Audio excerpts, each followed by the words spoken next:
धन्य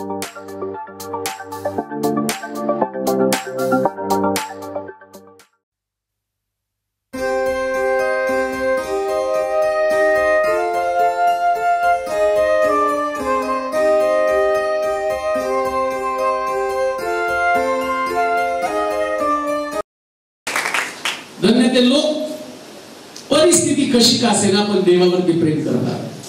लक्षात ठेवा, परिस्थिती सिद्ध करते की तुम्ही खरंच देवावरती प्रेम करत आहात का. नकारात्मक परिस्थिती, कदाचित तुम्ही चांगल्या स्थितीमध्ये देवाला जाऊन म्हटला प्रभू मी तुझ्यावर प्रेम करतो, तेच प्रभू तुमच्या प्रेमाचा स्वीकार करणार नाही. कारण त्याला ठाऊक आहे की त्याच्या बाजू देवानं सुरक्षित केलेल्या आहे. आणि देव ज्यावेळेस सगळ्या बाजूने सुरक्षा देतो आणि त्यावेळेस तुम्ही प्रेम करता ते स्वार्थी प्रेम आहे. पण कधी कधी देव आमच्या सगळ्या बाजू लंगड्या करतो, कमतरता आमच्यामध्ये पाठवतो आणि त्या कमतरतेच्या स्थितीमध्ये ज्यास तुमचा विश्वास तुम्ही देवावरती दाखवता आणि त्याच्या मार्गावरती चालतात ते तुमचं खरं प्रेम आहे. ते खरं प्रेम करायला शिका. तुमच्याकडे काय आहे याच्यानं प्रेम करू नका. जे तुमच्याकडे नाही त्याच्यासाठी देवाला समर्पित व्हा आणि प्रभूला म्हणा प्रभू कोणत्याही स्थितीमध्ये मी तुझ्यापासून दूर जाणार नाही. हा असा देव आहे. या देवाला कोणाकडून घ्यायला आवडत नाही. आम्ही म्हणाल का हा असा देव आहे, याला द्यायला आवडतं. आणि बायबल सांगतं आमच्या देवानं आपला एकुलता एक पुत्र देऊन टाकला. देव काहीतरी मागतो, पण हा देव, या देवाचं वैशिष्ट्य आणि तो देव नेहमी आम्हाला देण्यासाठी उत्सुक असतो. पण देताना काहीतरी पाहिजे हो त्याला. नुसतं फुकट दिलं तर उपयोग काय नाही का. फुकटाची किंमत कोणालाच नाहीये. जर फुकट मिळालं तर तुम्हाला काहीच मिळणार आणि तुम्ही ते ठेवणार पण नाही, टिकवणार पण नाही. मग या देवाला नेमकं तुमच्याकडनं काय अपेक्षा आहे, काय तुम्हाला पाहिजे. देवाला प्रसन्न करण्यासाठी मनुष्य वाटेल ती गोष्ट करायला तयार आहे. पण पहिला स्वर्गातला देव, हा देव तुमच्याकडे एकच गोष्ट मागतो आणि ती गोष्ट आम्हाला जाणून घेणं गरजेचं आहे. एकच गोष्ट. जस्ट प्रभूला ती गोष्ट तुम्ही द्याल, त्या चमत्कार तुमच्या जीवनापासून लांब राहू शकणार नाहीये. आम्हाला सगळ्यांना चमत्काराची गरज आहे. प्रत्येक व्यक्ती म्हणते की देवानं माझ्यासाठी काहीतरी करावं. परंतु परमेश्वर आमच्याकडे पाहतो, एका गोष्टीची आम्हाला गरज आहे. मार्गाचं शुभवर्तमान त्याचा 5वा अध्याय आणि त्याचं 36 वचन आपण वाचणार आहोत. मार्गाचं शुभवर्तमान त्याचा 5वा अध्याय आणि त्याचं 36 वचन. देवाला देण्यासाठी नेमकं तुमच्याकडे प्रभू काय अपेक्षा करते वाचूया. मार्गाचं शुभवर्तमान 5वा अध्याय त्याचं 36 वचन. परंतु येशू त्यांच्या बोलण्याकडे लक्ष न देता, त्यांच्या बोलण्याकडे लक्ष न देता सभास्थानाच्या अधिकाऱ्याला म्हणाला, सभास्थानाच्या अधिकाऱ्याला म्हणाला भिऊ नको, भिऊ नको, विश्वास मात्र धर, विश्वास मात्र धर. एकच गोष्ट. आणि सगळेजण भीतीच्या आवरणाखाली आहोत. सगळेजण, प्रत्येकाला भीती आहे. जगामध्ये असा कोणी व्यक्ती नाही की ज्याच्याकडे भीती नाही. प्रार्थनेत असू द्या, प्रार्थनेच्या बाहेर असू द्या, श्रीमंत असू द्या, गरीब असू द्या, डॉक्टर असू द्या, वकील असू द्या, इंजिनियर असू द्या, सगळ्या व्यक्तीला बिझनेसमॅन असला तरी त्याला सुद्धा भीती आहे. आणि भीती जाण्यासाठी मनुष्याला तुम्ही काही पण सांगा, काही पण सांगा होतं भीती, आणि त्याला म्हणतो ना मला भीतीपासून सुटका. मग तो म्हणतो एक काम करा. मला परवा त्याच्यावरती मेसेज पाठवला कोणीतरी एखादी असंच, क्या तुम बिजनेस में परेशान हो क्या, तुम्हारी पत्नी तुम्हारी नहीं सुनती क्या, असं कॉल कीजिए. आणि मग शेवटी मी पण त्याला मेसेज पाठवला, ना बाबा ना. म्हणजे प्रत्येक व्यक्तीला या भीतीतनं सुटण्याची गरज आहे. आणि मग या भीतीतनं सुटण्यासाठी व्यक्ती आपापली डोकी लावून तुम्हाला काहीतरी देतात. परंतु बायबल सांगते, ईश्वर म्हटला भीतीपासून सुटायचं फक्त विश्वास ठेवा. काय करू नका. या चर्च मध्ये येऊन जाताना तुम्हाला काय करायचंय, आपल्या बरोबर विश्वास घेऊन जायचा आहे. विश्वास. कोणता विश्वास? जो देव आमच्या संगती चर्च मध्ये होता आणि त्या देवाचं नाव काय, इमॅन्युएल, म्हणजे आमच्या बरोबर चालणारा देव. तुम्ही जाताना येशू तुम्ही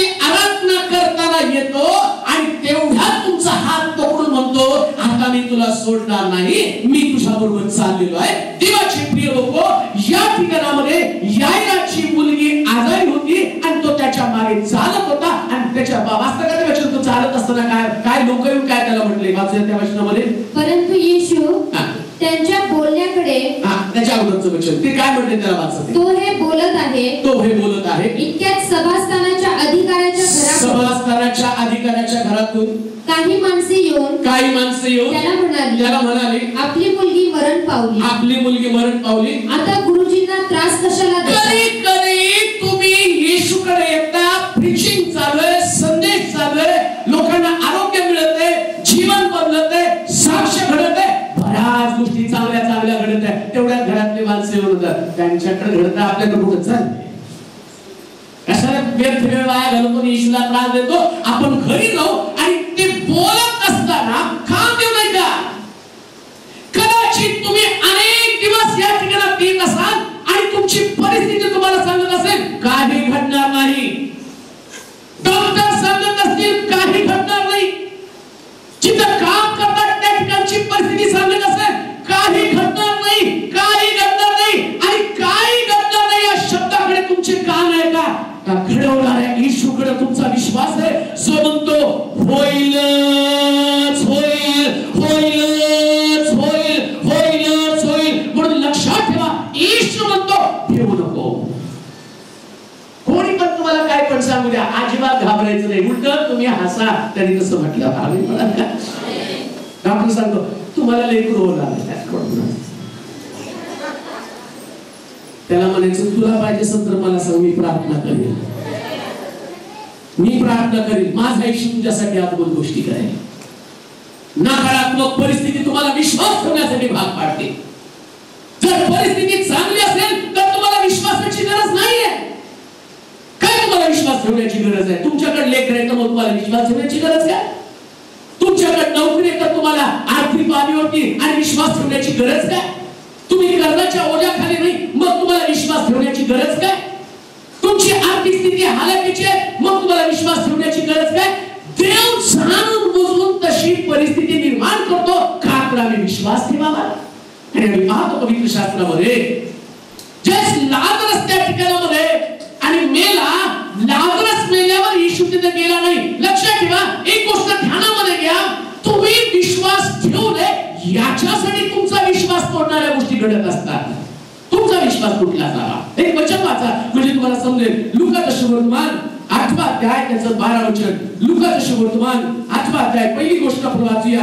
विश्वास तुम्हाला का ठेवायचा आहे? लुकाचं सुवर्तमान 8वा अध्याय 12 वचन. वाटेवर असलेले हे आहेत की ते ऐकतात नंतर त्यांनी विश्वास ठेवू नये व त्यास तारण प्राप्ती होऊ नये म्हणून सैतान येऊन त्यांच्या अंतःकरणातून वचन काढून घेतो. तुम्ही वचन ऐकता आणि वचन ऐकून आज फार बरं वाटलं, आनंद वाटला बरं का, आता माझा विश्वास आहे देव माझ्यासाठी ते करणार आहे. आणि तेवढ्यात तुम्ही घरी जाता आणि जाता मी तर म्हणतो जाता चर्च मध्ये बसल्या सांगतो पास्टरचं काय ऐकू नको, प्रीचिंग करणं त्यांचा बिझनेस आहे. बरेच वर्ष संदेश देतात का म्हणून त्याच्या संदेशाला धार आहे. तुझ्या बाबतीत घडणार नाही. कोण करतं? सैतान बसल्या वचन तुमच्यातनं काढून घेण्याचा प्रयत्न करत आहे. वचनाला हात देत. लक्षात ठेवा, या सैतानाला वचनाकडे तुमचं लक्ष लागू नये म्हणून एनकेल प्रयत्न करणार आहे. कधी सुंदर सभा चाललेली असती, किती सगळेजण ठरवतात, तिथून पण आवाज येतो सायलेंटवर मोबाईल ठेवा, अमकं करा तमकं करा, आणि कोणतरी त्या ठिकाणामध्ये विसरतं आणि तेवढ्यात कधी त्यांना घरात फोन येत नाही पण चर्च मध्ये फोन येतो. का? कारण सैतानाला ठाऊक आहे वचन जे आज त्याच्या जीवनात काम करणार आहे ना, हे वचन त्याच्या कानामध्ये पोहोचू नये म्हणून तो काय करतो, सायलेंट मोबाईल आणि कधी तर सारखाच वाजतो. म्हणून लक्षात ठेवा, वचन जर टिकावं तर जे बोलतं ते आधी बंद करा आणि जे ऐकायचं त्याच्यासाठी कान उघडा. आमेन म्हणाल का? जोरात आमेन म्हणाल का? परमेश्वराचं वचन तुमच्या अंतःकरणामध्ये या वचनाला जाऊ देऊ नका. बायबल सांगतं विश्वास वाढतेलं आणि वार्ता देवाच्या वचनाची. हे वचन आतमध्ये गेलं पाहिजे. कितीही कठीण परिस्थिती असली वचन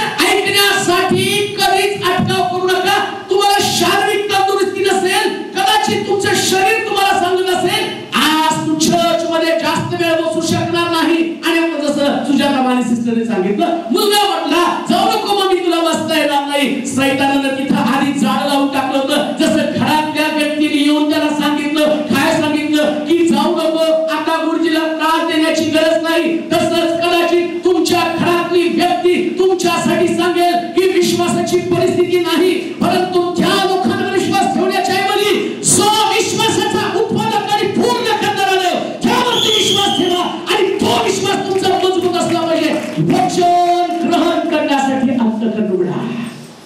चांगली गोष्ट तुम्ही आराधना करता, चांगली गोष्ट तुम्ही देवाला उत्तम प्रकारची आराधना सादर करता, परंतु मला तुम्हाला सांगू द्या, तुमच्यापेक्षा जास्त चांगली आराधना करणारा सैतान होता.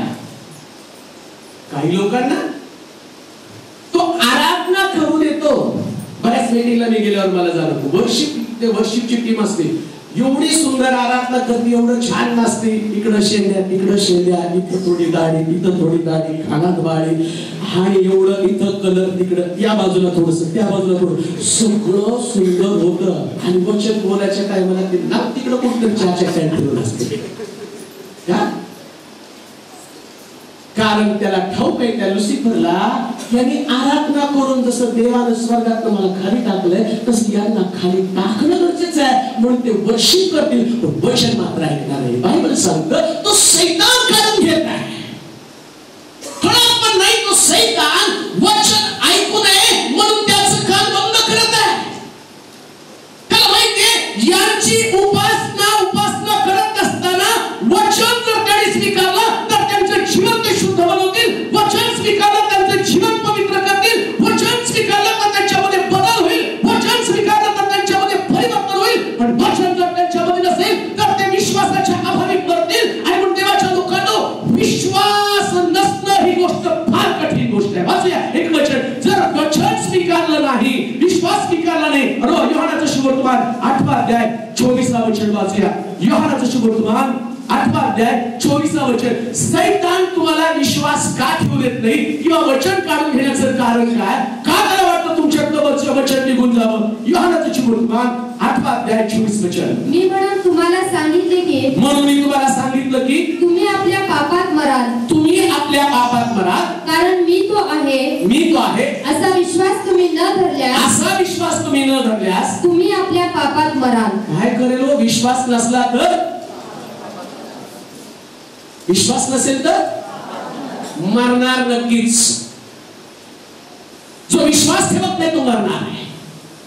आणि सैतानाला तर तुम्हाला मारायचे. बायबल सांगतं चोर येतो चोरी घात व नाश करण्यासाठी, मी आलो ते तुम्हाला जीवन देण्यासाठी.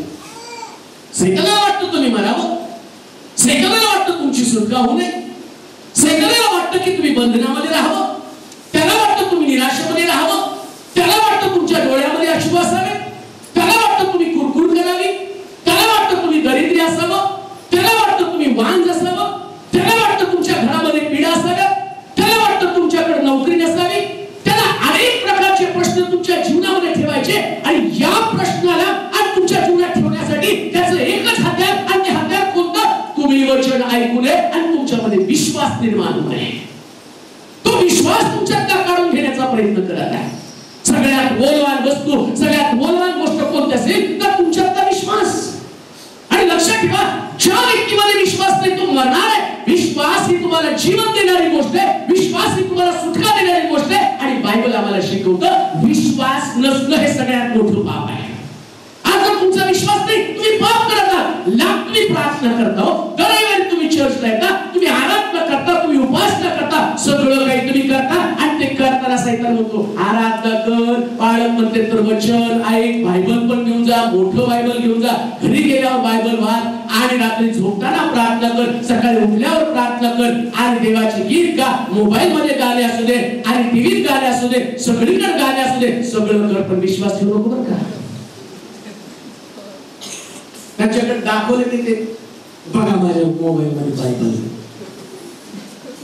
विश्वास, माझ्या मोबाईल मध्ये बायबल, माझ्या मोबाईल मध्ये गाणं, माझ्याकडे अंक, माझ्याकडे या कॅसेट, माझ्याकडे त्या कॅसेट, काय नसू द्या, फक्त विश्वास असू द्या. हालेलुया. सगळं करू देतो, विश्वास ठेवू देत नाही. ज्यावेळेस परमेश्वराचं वचन बोलतं आणि बोललेल्या वचनाला स्वीकारायचं काम केलं पाहिजे. परिस्थिती कशी पण असू द्या, परिस्थितीला बदलणारा विश्वास तुमच्यामध्ये प्रियांनो. लक्षात ठेवा, जर तुमचा विश्वास पक्का असेल, विश्वासाविषयी तुम्ही मजबूत असाल आणि विश्वास तुमचा वाढावा. लक्षात ठेवा, येशूच्या बरोबर चालणारे लोक, तुम्ही म्हणाल नाही हो आम्हाला प्रॉब्लेम आहे, आम्ही एवढे धार्मिक नाही. एक वचन वाचा म्हणजे तुम्हाला समजेल. लुकाचं शुभवर्तमान 17 अध्याय आणि त्याचं 5 वचन. लुकाचं शुभवर्तमान 17 अध्याय आणि त्याचं 5 वचन वाचूया. मग प्रेषित प्रभूला म्हणाले, आमचा विश्वास वाढवा. आमचा विश्वास वाढवा. कोण म्हणाले? कोण? प्रेषित म्हणजे मंडळ्या स्थापन करणारे. 12 प्रेषित येशूकडे आले आणि काय प्रार्थना केली माहिती का? येशूच्या बरोबर चालले आणि येशू चालत असताना आणि येशू म्हटला, अरे तुम्ही याला भाकरी द्या. प्रभूजी आमच्याकडे 200 रुपयाच्या भाकरी एवढ्या लोकांना पुरणार नाही. झाल्या मुलाला बोलवणार, मग बोलवलं त्या मुलाला, 5 भाकरी आल्या, 2 मासे आले आणि येशू म्हटला, आता मी प्रार्थना केली, जाऊन वाढा. आणि जाऊन वाढले आणि भरत गेल्या आणि त्या टोपल्या भरत गेल्या आणि तो एक भाकर टाकतो, दुसरी भाकर पुन्हा टोपल्यामध्ये येते, माशाचा तुकडा टाकतो आणि सगळे प्रभूचं सामर्थ्य. काय चमत्कार हो. पेत्र योहान बघितलं मिरेकल. बघितलं तुझं काय, तुझ्याकडे 1 गेल्यावर 1, माझ्याकडे 1 गेल्यावर 2, हा त्याच्यापेक्षा जास्त आहे. आणि सगळं करून प्रार्थना काय करता तो? काय प्रार्थना? काय प्रार्थना? कधी कधी चमत्कार भरपूर बघतो, पण तो विश्वास आमच्यामध्ये नसतो ज्या विश्वासाची प्रभूला गरज आहे. प्रेषितांना प्रॉब्लेम आहे. देवाच्या लोकांनो, तुमच्या गरजांसाठी तुम्ही रोज प्रार्थना करता, चांगली गोष्ट आहे. मला आरोग्य दे, लेकराला सांभाळ, अपघात होऊ देऊ नको, परीक्षेमध्ये सहाय्य कर.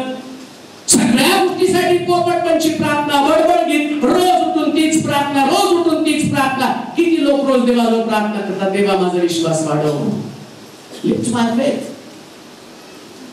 इन्क्रीज माय फेथ, माझ्या विश्वासामध्ये नवीन भर टाक, मला कृपा करून सहाय्य करो की माझा विश्वास मजबूत व्हावा. परिस्थितीला मी घाबरतो, तुझं वचन मी ऐकतो, चांगलं वचन माझ्या अंतःकरणात. तुम्ही प्रार्थना करता ती कधी कधी बरी वाटतं, प्रभू तू आम्हाला चांगला दास दिला, कारण तुझं चांगलं वचन सांगत आहे. प्रभू ते एवढं चांगलं वचन येतं, तेवढा चांगला विश्वास पण दाखव तेवढा विश्वास. जेवढं वचन तुम्ही ऐकता तेवढा विश्वास तुमच्यामध्ये निर्माण होतो. म्हणून वचन ऐकणं गरजेचं आहे. आमच्यामध्ये विश्वास होण्यासाठी, निर्माण होण्यासाठी वचन ऐका. परिस्थितीवर विश्वास ठेवू नका. परिस्थिती तुमच्या मनाचं खच्चीकरण करेल, परिस्थिती तुम्हाला दुर्बल बनवण्याचं काम करेल. सैतान तुमच्या मार्गामध्ये पुष्कळ प्रमाणामध्ये अडथळा निर्माण करेल. सैतान तुम्हाला टॉर्चर करेल. सैतान तुम्हाला स्वतःला सहानुभूती निर्माण करण्याचा प्रयत्न करेल. पण धन्य लोक जे देवाच्या वचनावर विश्वास ठेवत आहेत, देवाचं वचन ऐकावं. आणि आम्ही पाहतो प्रेषितांनी प्रार्थना केली, आमचा विश्वास वाढावा. देवाच्या लोकांनो, रोज तुमचा विश्वास वाढणं गरजेचं आहे. रोज वाढला पाहिजे विश्वास. काल जो तुमच्याकडे विश्वास आहे त्याच्यापेक्षा आज तुमच्यामध्ये जास्त विश्वास असला पाहिजे. मी कालच बोलता विषयाला म्हटलं, थोड्या दिवसात आपल्याला चर्च काढून स्टेडियम बांधावं लागतं का काय माहित नाही. तो माझा विश्वास आहे. मी काही नुसतं चर्च बांधावं, 4 भिंती बांधाव्या, थोडंसं ग्राउंड घ्यावं आणि त्याच्यामध्ये चर्च भरावं आणि लोकांनी यावं आणि म्हणावं फार सुंदर आराधना, फार सुंदर. आणि माझं अंतिम मरणाच्या शेवटच्या टप्प्यापर्यंत, श्वासापर्यंत माझं एक स्वप्न, एक माझा विश्वास आहे, देव मोठं काम करणार आहे. तोपर्यंत प्रभू मला मरण पण देणार नाही. आणि त्यासाठी झालं पाहिजे रोज आपला विश्वास वाढवा विश्वास. तुमच्या घराला बदलणारा विश्वास तुम्ही वाढवा. तुमच्या आर्थिक परिस्थितीला बदलणारा विश्वास तुम्ही वाढवा. या शहराला बदलणारा विश्वास तुम्ही वाढवा. जर तुमच्यामध्ये विश्वास असेल, हे शहर बदलून जाईल. आमचा विश्वास होता आणि 15 वर्षापूर्वी आम्ही प्रार्थनेला सुरुवात केली. या शहरात उड्डाण होऊ दे, या शहरामध्ये आणि मोठमोठे कारखाने होऊ दे या शहरामध्ये, आणि चांगले रस्ते होऊ दे. आमच्या विश्वासाप्रमाणे देवानं केलं. आज तुमचा विश्वास सगळ्या परिस्थितीला बदलणार आहे. रोज सकाळी उठल्यावर प्रभूला प्रार्थना करा आणि म्हणा, प्रभू माझ्यामध्ये विश्वास वाढव. आणि विश्वास वाढवला, समजा देवानं तुमच्यात विश्वास वाढवला ना, सगळे प्रश्न घेऊन सगळ्या प्रश्नाबद्दल देवाला म्हणायचं, देवा थँक्यू. प्रश्न दिले म्हणून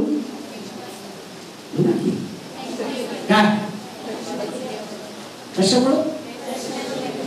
का प्रश्न दिले? उत्तर देणारे म्हणून प्रश्न दिले.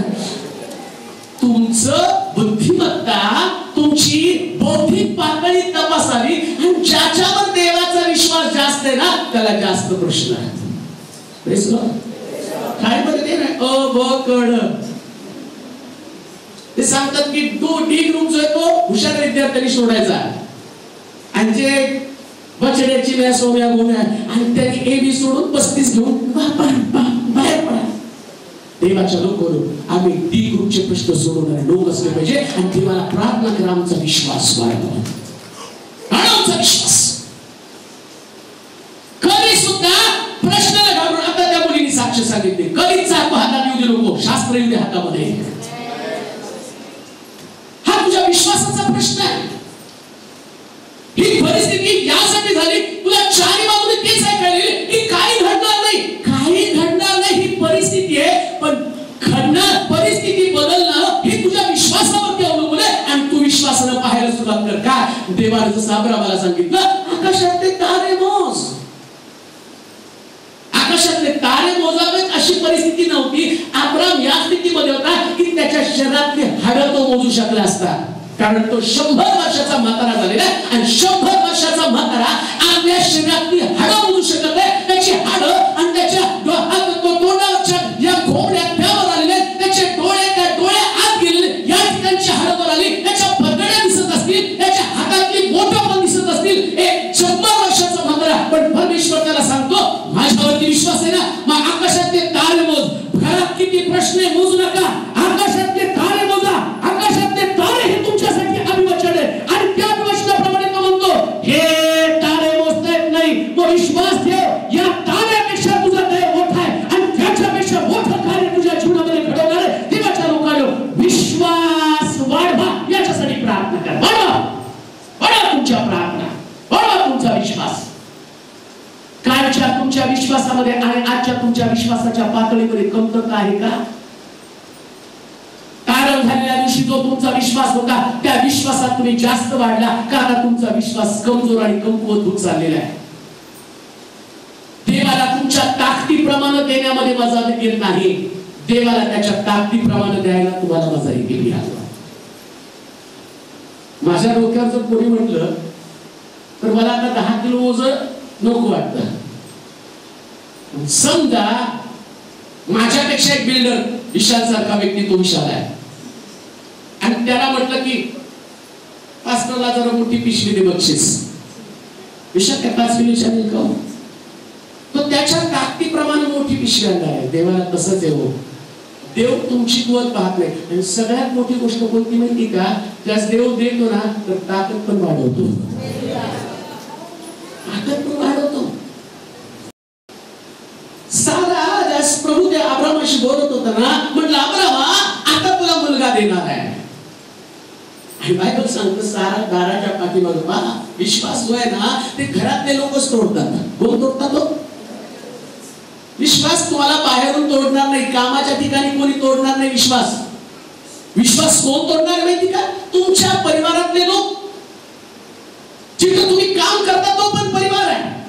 कामाच्या ठिकाणी तुमचा विश्वास तोडला जाईल, घरातले लोक तुमचा विश्वास तोडतील, नातेवाईक तुमचा विश्वास तोडतील, शेजारी तुमचा विश्वास तोडतील आणि तो विश्वास तोडत असताना नकारात्मक परिस्थिती सारा दाराच्या पाठीमाग आणि परमेश्वर बोलत असताना ती हसली आणि तेवढ्यात देव म्हटला सारा दिसत नाही रे, कारण त्याचं लक्ष दारामाग लपलेल्या साराच्या तोंडाकडे गेलं आणि ती हसली पण मनातल्या मनात दाखवलं नाही. ओठ मी दाखवल्याने खतखत पण नाही असली मनातल्या मनात. आणि देवानं तिच्या मनात डोकवलं, दरवाजाच्या पाठीमाग लपलेल्या सारेचं मन देवानं पाहिलं. म्हणून लक्षात ठेवा किती वरून तुम्ही दाखवलेला मी फार प्रार्थनाशील, मी फार अमकय, मी फार तमकय, आतमधला विश्वास देव पाहतो. तो म्हणतो वरून तोंडानं नुसतं म्हटलं माझा विश्वास आहे, माझा विश्वास. आणि बरेच लोक सांगतात माझा विश्वास आहे देवावरती. आणि प्रश्न आले कुठे गेला देव कोणास ठाऊक. नक्की कपाळात हात मारून त्याच्या पुढे डोकं आपटून लगेच त्या मार्गामध्ये जाऊन आता कसं सुटणार आहे, आता कोण माझी मदत करणार आहे. देवाच्या लोकांनो देवाशास्त्रामध्ये असलेलं दावीद म्हणतो मी आपली दृष्टी पर्वताकडे लावतो, मला सहाय्य कुठून मिळेल. तिकडे पाहू नका. या जगामध्ये कोणती ताकद नाही की जी तुम्हाला त्यातनं बाहेर काढणार आहे. म्हणून येशू या याईराला म्हटला, ठेवू नको, विश्वास मात्र माझ्यावरती ठेव, फक्त विश्वास ठेव. मी तर म्हणतो, विश्वास नाही तर प्रार्थना करू नका.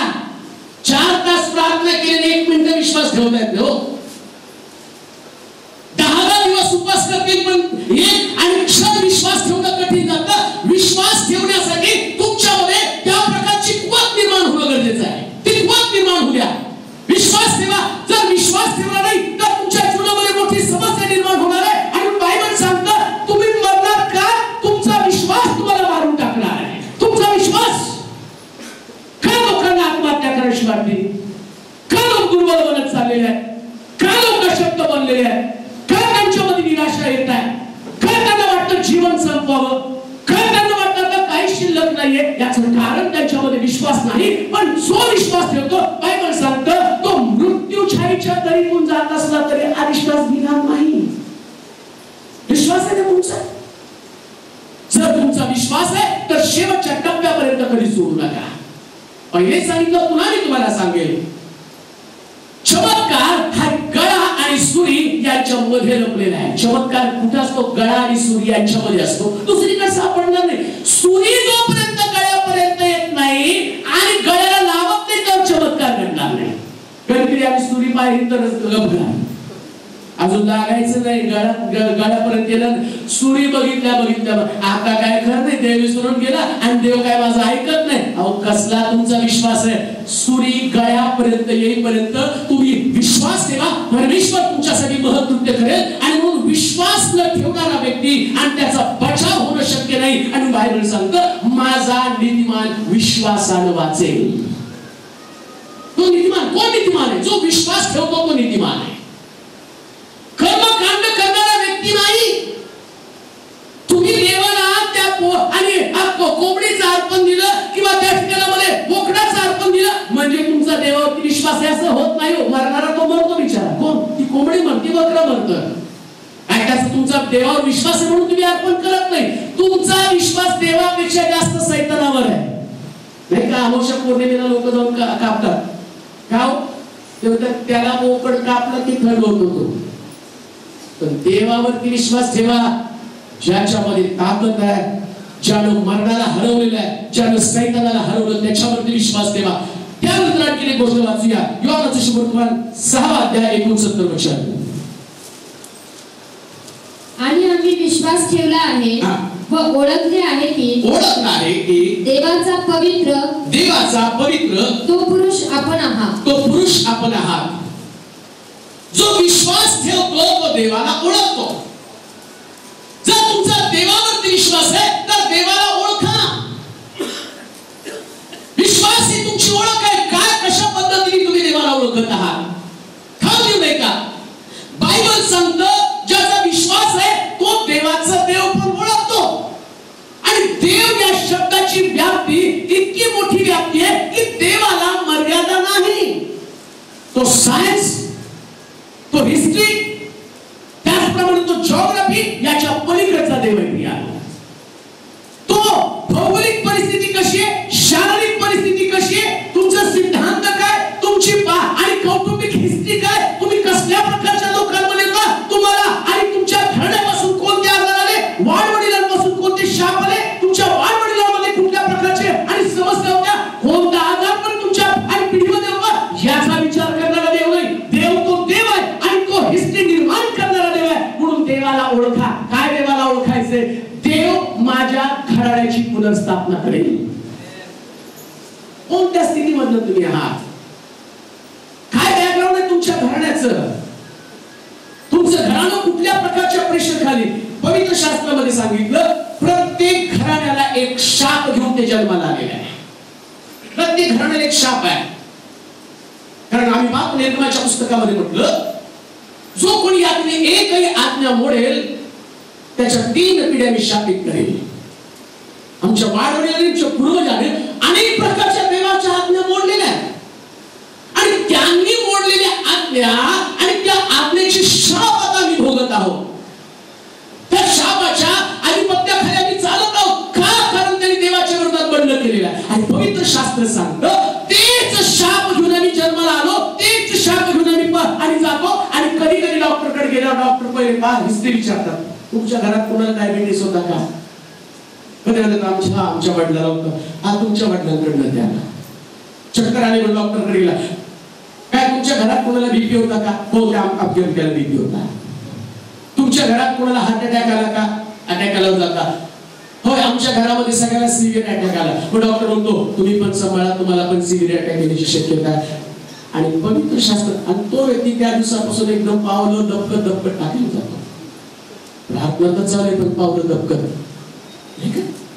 जिना चढताना विचार करतो मला अटॅक येईल, आणि तेवढ्यात देव काय सांगतो माहिती का? अरे तुझ्या हृदयाला बदलण्याचं काम मी करणार आहे. हालेलुया. मी तुझ्या घरातली सगळी जी शापाची बंधनं तोडून टाकतो आणि विश्वासाने मी ते स्वीकारतो. मी नाही स्वीकारलं माझ्या आईला शुगर आहे, मी ती स्वीकारणार आहे. कित्येक लोकांनी सांगितलं मला मध्ये जरा थोडंसं चेक करायला जातात लोक, 2-3 डॉक्टर माझ्या होते जाऊन तुमच्या आईला आहे ना. मी म्हटलं मी तिच्यावर नाही विश्वास ठेवतो, देवावर विश्वास ठेवतो. हालेलुया. स्वीकारा. कधी कधी तुम्ही स्वीकारता ती बंधनं, तुम्ही स्वीकारता तो रोग. मी विश्वासानं ते स्वीकारणार आहे आणि त्याचा आधिपत्याखाली आम्ही वावरणार आहे. कधी कधी एखादी व्यक्ती वाद्य शिकायला गेल्यावर आणि तो इन्स्ट्रुमेंट शिकवणारा व्यक्ती होतो, तुमच्या घरात कोण वाजवलं का? तो म्हणतो नाही. मग तुम्हाला यायला उशीर लागेल, तुम्हाला वाजवता येणं कठीण आहे. आणि देव काय सांगतो? मी दाविदाचा देव आहे, त्याला दिलेली कला मी तुला देईल. कुठल्या गोष्टीवर विश्वास ठेवणारा? विश्वासाने स्वीकारा आणि उभं राहा, वाजवायला चालू करा, गायला चालू करा. कृपा पुरवणारा देव तुम्हाला त्या रहमानपेक्षा मोठं करेल. तर देवाचं वचन आहे. देव बोलतो ते करणारा देव आहे. कदाचित तुमच्या घरामधले लोक सांगत असतील बाबा धंद्यात पडू नको, तुझा बाप धंदा करून करून कर्जबाजारी होऊन गेला, तू पण असंच करशील. हे स्वीकारू नका. असं म्हणा जसं यहोशुआला देवाने सांगितलं, ज्या भूमीवर तू आहे ती भूमी मी तुला देऊन टाकली. आम्ही हिस्ट्री क्रिएटर आहोत, आम्ही इतिहास निर्माण करणारे लोक आहोत. आणि ज्याला इतिहास निर्माण करायचा त्याला देवावरती विश्वास ठेवावा लागतो आणि देव तुमचा इतिहास बदलतो. आज तुम्ही कसल्या प्रकारच्या बंधनामध्ये चालत आहात? शास्त्र सांगतं तुम्ही परिस्थितीला थकवा, देवावरती विश्वास ठेवा. परिस्थिती कशी का असू द्या आणि समस्येचा आकार किती का मोठा असू द्या, पण देवावरती विश्वास ठेवा. बायबल सांगतो जो त्याला ओळखतो तो त्याच्यावर विश्वास ठेवतो. अजूनही तुमचा विश्वास नाही म्हणजे तुम्ही देवाला ओळखलं. कधी काही लोक बोलतात काळजी करू नको, मी आहे तुझ्या पाठीशी, मी आहे रे, घाबरू नको, आम्ही ऐकून जातो. मला नाही वाटत हा मदत करायला. आणि जाताना काय सांगतो? अरे आपल्या ओळखीच आहे, आपल्या शब्दाच्या पुढे जात नाही. आणि मग त्याला घेऊन जातो आणि मग तो त्यावेळेस मदत करत नाही. पहिले तो तपासतो. मला कोणतरी आलं म्हणलं पटकन द्या पाळत साहेब 50,000. बरं झालं द्या 50,000. पण मी जात नाही. काळजी करू नको, मी तुझ्यासाठी प्रार्थना करेल, देव कुठून तरी देईल. तेवढं जातात. मला नाही वाटत खाली तू काय ओळखलं रे? देव तसं प्रत्येकाला पाहतो, ओळखतो ना. अब्रामाला देवानं ओळखलं. देव अब्रामाला पण देवाला ओळखलं आणि अब्रामाला देव म्हटला चल मी सांगतो त्या देशामध्ये. अब्राम निघाला, देवानं पाहिलं हा मला ओळखत आहे. अजूनही देवानं त्याला दर्शन दिलं नव्हतं. वाणी कानावरती पडत होती, पण वाणी कानावरती पडल्यावर त्याला ठाऊक होतं या वाणीमध्ये गोडवा आहे, या वाणीमध्ये एक प्रकारचा विश्वास आहे. आणि त्यानं न पाहता तसाच निघाला न ओळखणाऱ्या देवाला, की ज्या देवाला कधी त्यानं पाहिलं नाही. मला तुम्हाला सांगू द्या, कदाचित या येशूला तुम्ही कधी पाहिलं नसेल, पण विश्वासाने तुम्ही त्याच्याकडे आलेला आहात. एक गोष्ट लक्षात ठेवा, हाच तुमचा विश्वास तुमच्या जीवनामध्ये चमत्कार घडवणार आहे. हाच तुमचा विश्वास तुमची परिस्थिती बदलणार आहे. हाच तुमचा विश्वास तुमच्या समस्येचं निराकरण करणार आहे. हाच तुमचा विश्वास जो देवाबरोबर तुम्हाला घेऊन चालणार आहे. म्हणून पवित्र शास्त्र सांगतं त्याला ओळखणारा व्यक्ती वाचा ते वचन. आणि आम्ही विश्वास ठेवला आहे, अविश्वास ठेवला आहे व ओळखले आहे की देवाचा पवित्र तो पुरुष आपण आहात. तो पुरुष पुरुष आपण आहात. पुढे येशूने त्यांना उत्तर दिले, येशूने त्याला उत्तर दिले, तुम्हा 12 जणांस तुम्ही निवडून घेतले नाही काय? कधी म्हटलं तो? ज्यावेळेस तुम्ही म्हणता ना, मी ओळखलं प्रभू तू देवाचा पुत्र आहेस. कोणाला आशीर्वादासाठी निवड करतो? जे लोक म्हणतात तू देवाचा पवित्र पुत्र आहेस. डॉक्टरवर विश्वास ठेवू नका. आम्ही म्हणाल का? आम्ही म्हणतो नाही, आता हा नाही तो बघू डॉक्टर. कसं त्या पूजाच्या बाबतीमध्ये मला चांगला होतं आणि फोन केला आणि तिची आई पण चालू, तिच्याकडे मेंदूमध्ये पाणी साचले आणि कमरेमध्ये पाणी साचले. कोण डॉक्टर म्हणतो मेंदू ताप चढलाय आणि आता फार गतीने शुद्धीवरती नाहीये. पण तो फोन करायचा, तिची आई फोन करायची, म्हणजे पास्टर प्रार्थना करा. मी त्याच्या विषयाशी बोलायचं. आणि म्हटलं काय झालं नेमकं या मुलीला? एवढी चांगली पोरगी, चर्चला येत होती आणि येता येता तिचं असं काय झालं नाही. परंतु तिचा प्रार्थनेवरती एवढा विश्वास होता मजबूत. आणि नंतर एक रविवारी मी तिला चर्चला पाहिलं. 2 आठवड्यानंतर चालत चर्च मध्ये आली. का? कारण तिचा विश्वास होता देव परिस्थितीमध्ये. कधी सुद्धा परिस्थितीवरती विश्वास ठेवू नका देवाच्या लोकांना. ज्याचा देवावरती विश्वास आहे तो आहे त्या स्थितीमध्ये चालतो. एक प्रसिद्ध सायकलपटू आपल्या सायकलच्या फार सुंदर कसरती करत लोकांना आपल्याकडे अट्रॅक्ट करायचा.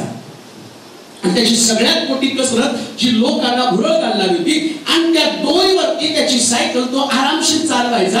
आणि ते पाहत त्याला अनेक त्याचे फॅन्स, त्याचे कौतुक करणारे लोक त्यांनी जमा केले. आणि एक दिवशी त्या अमेरिकेतली सगळ्यात मोठी दरी, आणि त्या दरीवरती त्याला तार लावून त्या तारेवर तो सायकल चालवणार होता. सगळ्यात त्या अमेरिकेतल्या लोकांना त्यांनी सांगितलं की मी ही कसरत करणार आहे आणि सगळे लोक मला पाहण्यासाठी आहे. आणि भली मोठी दोरी आणि खूप लांब प्रकारची ती दरी, आणि त्या दरीवरती त्याला दोरी लावली. आणि दोरी लावत आणि जमलेले पुष्कळ लोक होते. आणि त्या लोकांना त्यांनी आव्हान केलं, आता मी सायकल चालवणार. किती लोकांचा विश्वास आहे मी ही सायकल दोरीवरती चालवत आणि पलीकडे जाणार आहे? लोकांनी त्याला सायकल चालवताना अनेक वर्ष पाहिलं होतं, अनेक वेळा त्याच्या ठराविक कसरती पाहिलेल्या होत्या. आणि सगळे लोक जल्लोष लागले आणि म्हणजे आमचा विश्वास आहे तू सायकल चालू शकतो, आमचा विश्वास आहे या दोरीवर तू सहज चालू शकतो. आणि लोकांनी टाळ्या वाजवल्या. आणि तो व्यक्ती सायकल चालवत चालवत त्या दोरीवरून पार गेला. आणि लोकांनी श्वास रोखून त्याची कसरत पाहिली. आणि परत तो आला. लोकांनी टाळ्या वाजवल्या, म्हटले तुझ्यासारखा पराक्रमी आम्ही कोणी पाहिला नाही.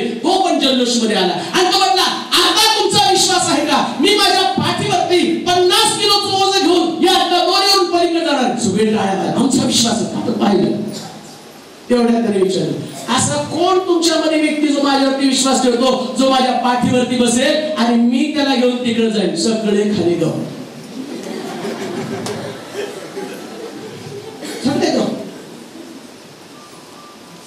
तो विश्वास आहे, पण मी वाचेल हा विश्वास नाही. तू 50 किलोचं वजन 100 किलोचं वजन घेऊन जाऊ शकशील, हा आमचा विश्वास आहे. पण तुझ्या पाठीवर बसून मी माझा जीव धोक्यात घालणार नाही. आणि तेवढ्यामध्ये त्या माणसानं काय केलं, त्याच्या मुलाला विचारलं, बाळा तू माझ्या पाठीवरती बसतो का? एका चुनकीमध्ये तो मुलगा पटकन आला, पप्पाच्या खांद्यावरती बसला. आणि त्याचा बाप त्या दोरीवरती चालवत होता सायकल, इतिहास निर्माण करत होता. मुलगा पाठीवरती इतका आरामात लोकांना हात दाखवत होता, कारण त्या मुलाचा विश्वास होता माझा बाप मला कधी पडू देणार नाही. हाच तुमचा विश्वास असू द्या, हाच तुमचा विश्वास असू द्या. देवाच्या लोकांनो, जर तुमचा विश्वास आहे तर त्याला ओळखा. जसा मुलगा बापाला ओळखतो त्या पद्धतीने ओळखा. तुमचा देव तुम्हाला कधी पडू देणार नाही. येशू तुम्हाला कधी हरवू देणार नाही. येशू तुमचा कधी नाश होऊ देणार नाही. येशू तुम्हाला विजय देणार आहे. आणि म्हणून त्याच विश्वासाने चाला. जर तुमचा विश्वास आहे तर मग तुम्ही त्या देवाला ओळखा. स्वतःची ओळख करू नका. तुम्ही स्वतःकडे पाहू नका. तुमची ओळख काय आहे? तुमची ओळख येशूला पुसायची. पाठीवरती मुलगा बसला आणि त्याचं नाव बापाबरोबर पेपरला आलं. कॉम्बिनेशनमध्ये एखादा व्यक्ती जर कदाचित तो आला असता आणि त्या बाबाच्या खांद्यावरती बसला असता, त्याचं नाव इतिहासात कोरलं गेलं असतं. देवाच्या लोकांनो, अब्रामासारख्या व्यक्तीनं आपल्या त्या पित्याच्या पाठीवरती बसून इतिहासामध्ये नाव कोरलं. काय तुम्हाला आणि मला इतिहास घडवायचा नाही का? मग विश्वास ठेवा आणि विश्वास ठेवून प्रभूच्या पाठीवरती बसा. आणि मला प्रभू जसं माझ्या जीवनात तुला घडवायचं तसं तू घडव. माझा मात्र विश्वास आहे. काय माझा विश्वास आहे? माझी परिस्थिती बदलणार. आम्ही म्हणाल का? जोरात आम्ही म्हणाल का? तुम्हाला सांगतो सिस्टर, विश्वास ठेवा, तुमचा जो काही चपात्याचा भाकरीचा बिझनेस आहे देव मोठा करणार. या चर्च मध्ये प्रभू तुम्हाला एक चांगलं बिझनेस देणार आहे. आणि एवढंच नव्हे, आमची प्रार्थना या चर्च मध्ये होती की देवा या चर्च मध्ये बिझनेसमन पाठव. आणि देवानं तुम्हाला बिझनेस वुमन म्हणून इथं पाठवलं का? कारण आम्हाला प्रार्थना करून दाखवायचंय आमचा देव सगळं काही करायला समर्थ आहे, सर्व काही करू शकतो, सर्व गोष्टी करण्यासाठी तो बांधलेला आहे. आणि त्याच विश्वासाने या तो विश्वास ठेवा ज्या विश्वासाच्या द्वारे अद्भुत प्रकारचा चमत्कार तुमच्या जीवनामध्ये घडणार आहे. प्रभूला विश्वास द्या. कितीही कठीण लोक असते, माझी देवाजवळ प्रार्थना पूर्वी असायची, देवा सगळे श्रीमंत लोक पाठव. देव एक दिवशी मला बोलला, श्रीमंत लोक पाठवून तुझी परिस्थिती बदलण्याच्या ऐवजी माझीच आहे, गरीब पाठवावे, त्यांची परिस्थिती तू बदलावी आणि त्याच्यानंतर सगळं शहर बदलावं आणि शहराला ओळख पटली. देव सगळं काही करायला सांगतात. आधीचा बिझनेस काका एक चांगला शॉप तुमचा असणार आहे. काय नाव त्या दुकानाचं? भाजी रिलायन्स मार्केट अजून कुठलं? बकालो. हालेलुया. आणि बकालोच्या पुढच्या असणार आहे. जोरात म्हणा, चालू करा काका, चालू करा, सगळं पुरवणारा देव आहे. विश्वास ठेवा त्याच्यावरती. ज्या स्थितीत आहात त्या स्थितीमध्ये विश्वास ठेवा. आणि जो देवाला ओळखतो आणि तो परिस्थिती कशी का असेना, समस्येचा आकार कसे का असेना, पण शेवटपर्यंत देवावरचा भरोसा टिकून ठेवतो. स्वतःवर अथवा कोणावरही विश्वास ठेवू नका. स्वतःवर तर चुकून पण ठेवू नका. नाही म्हणाल का? कधी कधी काय लोकांना न्यायालय करेल असं वाटतं.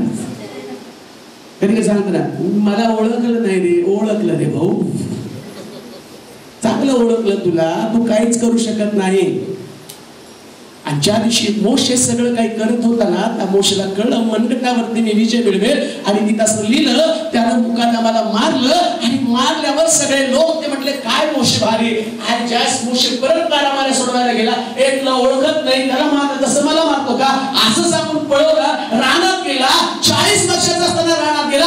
80 वर्षाचा झाल्यावर तो शिकला. काय शिकला माहिती का? प्रभू त्याला म्हटला, सर मी तुला आणि तुझ्याद्वारे आणि माझं मोठं काम देतो. त्यास तो काय म्हणतो, मी जड उठायचं मी काही करू शकत. आता देव म्हणला तू काही करू शकत नाही, हीच परिस्थिती तू काहीतरी करणार आहे. काही करू शकत नाही या स्थितीला तुम्ही येतो ना, तीच तुमची विश्वासाची प्राथमिक अवस्था असते. काही करू शकत नाही या परिस्थितीचा सामना तुम्हाला विश्वास ठेवण्यासाठी भाग पडतो. आणि देवाला मजा कधी येते माहिती का? ज्यावेळेस तुम्ही कबूल करता तेव्हा मला काही करता येत नाही, ही स्थिती देव पाहतो. देव पाहता तुझा विश्वास आहे ना, तू काही करू शकत नाही, माझ्यावरती विश्वास ठेव. मग तुम्ही गपचूप बसायचं आणि उठून प्रार्थना करायची. आणि रोज सकाळी उठल्यावर स्वतःला पहिले समजवायचं. काय समजवायचं माहिती का? ज्यांना लेकरं नाही ना त्यांनी समजायचं, अहो आतमध्ये लात मारता येते. आम्ही म्हणाल का? म्हणायला सुरुवात करा. दुसऱ्या वर्षामध्ये, दुसऱ्या रविवारी नाही, दुसऱ्या वर्षात ते लेकरू चर्च मध्ये असेल. तुम्ही त्यांच्या समोर ती पाडे बसता की आता आपल्याला काही होणार नाही, आपली डॉक्टरने हे सांगितलं नाही. हो, ही परिस्थिती आहे. तुम्ही देवावरती विश्वास ठेवावा. तुमच्याकडे सस्पेन्सचं लेटर असेल त्या लेटरकडे पाहून हसा आणि त्याला म्हणा, हे सस्पेन्सचं लेटर नाही, हे तर माझ्या प्रमोशनचं लेटर आहे. कारण देव आता इथून कार्य करणार आहे. परिस्थिती बदलण्यासाठी तुम्हाला देवावरती विश्वास ठेवणं गरजेचं आहे. विश्वास ठेवा आणि त्या परिस्थितीमध्ये रडू नका. कधी सुद्धा परिस्थिती समोर हतबल होऊ नका, शरण जाऊ नका. देवावरती अवलंबून राहा. आणि देवावरती अवलंबून राहणारे लोक सारे ना अब्राहमाला म्हटले, देवावरती विश्वास आहे माझा, हगारीपासून लेकरू द्या, मला नाही होणार. झालं हगारीपासून लेकरू. प्रभूकडे गेला, प्रभू आभार मानतो आणि लेकरू दिलं. ते म्हटलं नाही रे, रॉंग नंबर, मी तर तुला सारेपासून देणार होतो. मग प्रभू आता शक्य आहे का? शक्य आहे रे. आता सारा गर्भवती होणार आहे, सारेपासून मुलगा होणार आहे. आणि बायबल सांगतं एक दिवशी सारा ते लेकरू घेऊन पाहत असताना परमेश्वर आकाशात लपवून अब्राहमाला म्हणतो, अब्राहमा विश्वास ठेवलास का माझ्यावर? मी परिस्थिती बदलणार आहे. शास्त्रातली वचनं हे तुमच्या कानाला गोड वाटावीत यासाठी नाही, ते तुमच्यामध्ये आव्हान निर्माण करण्यासाठी आहे. शास्त्रातली वचन एक सुंदर उपदेश मी तुम्हाला द्यावा याच्यासाठी नाही, शास्त्रातली वचनं आणि तुमच्या कानाला बरं वाटावं याच्यासाठी नाहीये. शास्त्रातली वचनं तुमच्यामध्ये बदल व्हावा आणि तुम्हाला विश्वासाची उत्क्रांती तुमच्यामध्ये व्हावा याच्यासाठी शास्त्रातली वचनं. सकाळी उठल्याबरोबर तोच विश्वास धारण करा जसा विश्वास प्रभू तुमच्याकडे पाठवत आहे. येऊ द्या चक्कर. सकाळी उठल्यावर सांगल चक्कर आल्यावर लगेच तुम्हाला सायकल म्हणेल, ओ मावशी, कांबळे आंटी, तुमचं बीपी शुगर वाढलेले, त्याच्याकडे पाहून द्या घाबरे. काय वाढलं नाही, काय नाही, उगा सकाळी उठल्यावर थोडस झोप गेलेला लगेच म्हणायचं नाही आता कुठं तरी जाणार मारणार कोणतरी गाडीला नाही हो. कुठली गाडी ती तुम्हाला धडकेल. कोणत्याशी शक्ती जी तुमचा नाश करेल या जगातल्या प्रत्येक शक्तीला ईश्वरने नियंत्रित केलेलं आहे. त्या प्रकारे बोलायला सुरुवात करा. तुमचं भविष्य घडवण्यासाठी तुमचा विश्वास निर्माण करा. लेकरांकडे पाहून म्हणा, या वर्षी माझ्या पोराचा रिझल्ट चांगला येणार आहे. पुन्हा चांगला येणार आहे त्याचा रिझल्ट. आमेन.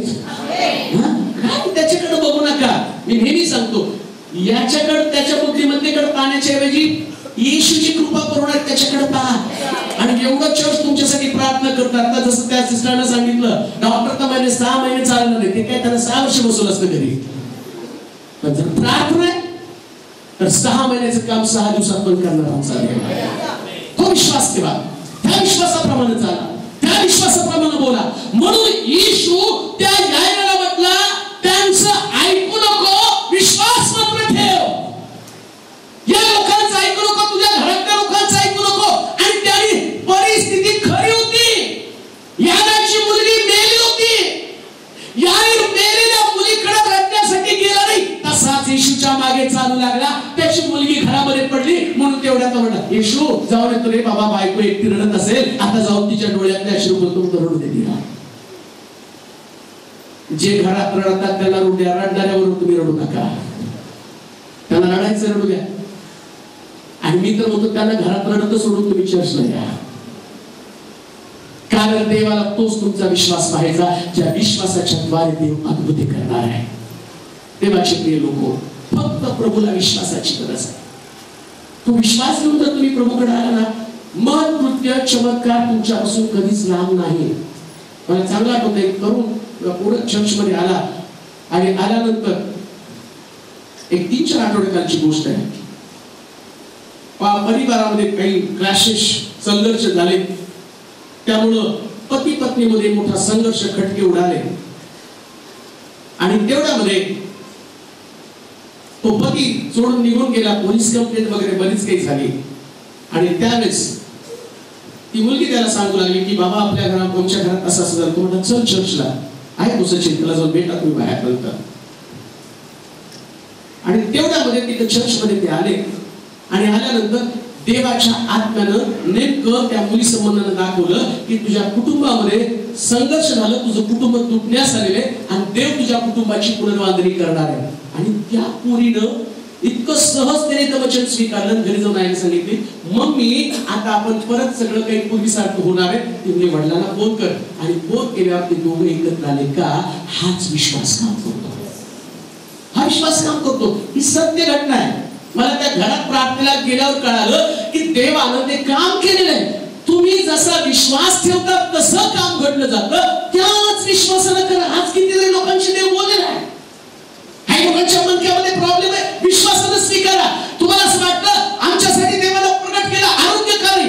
देव तोपर्यंत आरोग्य देत नाही जोपर्यंत तुम्ही विश्वास ठेवत नाही. आणि जर तुम्ही विश्वास ठेवला नाही, तुम्ही त्याच प्रकारच्या समस्येमध्ये बनणार आहात. पण विश्वासानं कबूल कराल आणि म्हणाल, आता माझ्या मानेच्या मनक्याला देवानं स्पर्श केलं आणि म्हणायला सुरुवात कराल, आता ते डोकंदुखी माझ्या शरीरात कधीच असणार नाही. तुम्ही म्हणाल, माझ्या पोटामध्ये कालपर्यंत गडबड होती, दुखत होतं, परंतु आता प्रभू माझ्याशी बोललेला आहे. मी विश्वास ठेवते, त्याच्यामध्ये कुठला ठुमर नाही, त्याच्यामध्ये कुठला आजार पण नाही. कारण येशूचं रक्त सगळ्या विकारापासून सुटका देणारं रक्त आहे. कदाचित तुम्हाला परिस्थिती अशीच असेल जसं यायराच्या घरातली परिस्थिती होती. ती मुलगी मेलेली होती, हे वास्तव सत्य होतं. पण येशू म्हटला, तू विश्वास ठेव.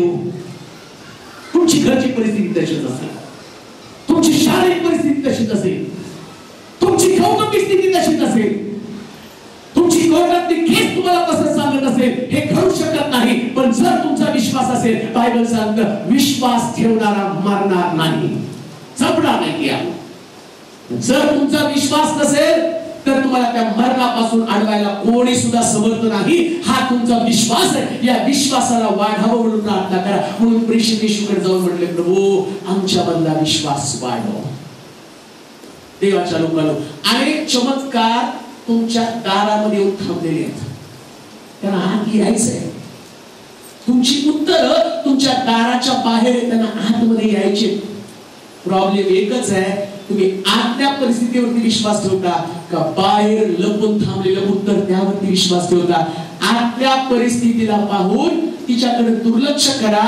आणि जसं याहीर आलं त्या लोकांना काही बोलला नाही, येशू बरोबर चालला. आणि बायबल सांगतं येशू घरामध्ये गेला, त्यानं पाहिलं मुलगी मेलेली होती, पण येशू विश्वासामुळे त्या घरात गेला आणि त्या मुलीला म्हटलं जिवंत हो, आणि ती मुलगी जिवंत झाली. देवाच्या लोकांना मेलेल्या गोष्टी जिवंत करण्याची ताकद आमच्या प्रभूमध्ये, तो विजय संपादन करण्यासाठी आज पुन्हा एकदा नवीन विश्वास आपल्यामध्ये उत्पन्न करूया. आपले डोळे बंद करू, आपल्या जागेवरती उभं राहूया, आपल्या माना झुकूया, आपले नेत्र बंद करू आणि प्रभूच्या हातामध्ये आपलं जीवन समर्पित करू.